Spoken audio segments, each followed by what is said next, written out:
So today I'm going to take a look at an example of Knoll's law of media accuracy. As we can see here from this article, the law is that we should remember that not everything in the news is true. As it goes on to explain, it's basically the adage that everything you read in the newspapers is absolutely true, except for the rare story of which you happen to have first-hand knowledge. So the implication there is that people tend to think most news reports are true, and they probably are. But in some cases, when you know about subject, you can spot mistakes in them. So if we go to this Sky News article, so it says the UK is to replace a fleet of destroyers with budget warships. Now it's worth noting that the person who's written this is Deborah Haynes, is Air Security and Defence Editor. And now, bear in mind, is I'm no expert on naval matters, but I happen to know a little bit about it. So if we go down here,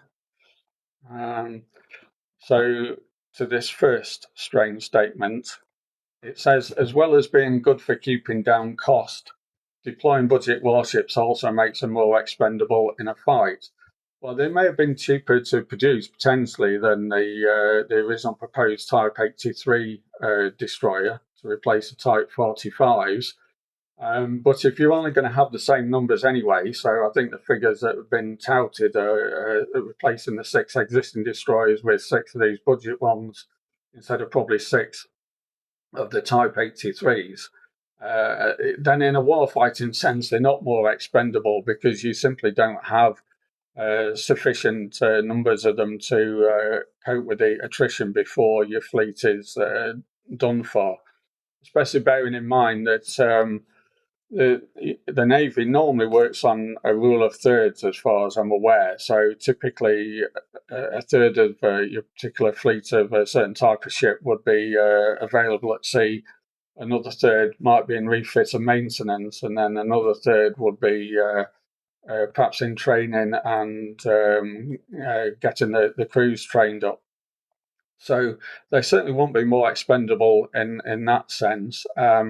It's not like we can produce ships as quickly as we could in the Second World War, although I believe that the new Type 31 frigates that this new budget warship may be based on. I think they're able to produce those now about 1 a year.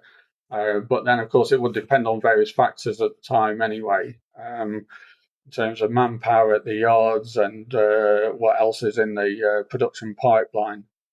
But it also goes on to make this even stranger comment, and it says that at present, the Royal Navy runs the risk of only having ships such as its destroyers and 2 aircraft carriers, but that they are deemed too expensive to deploy in hostile waters.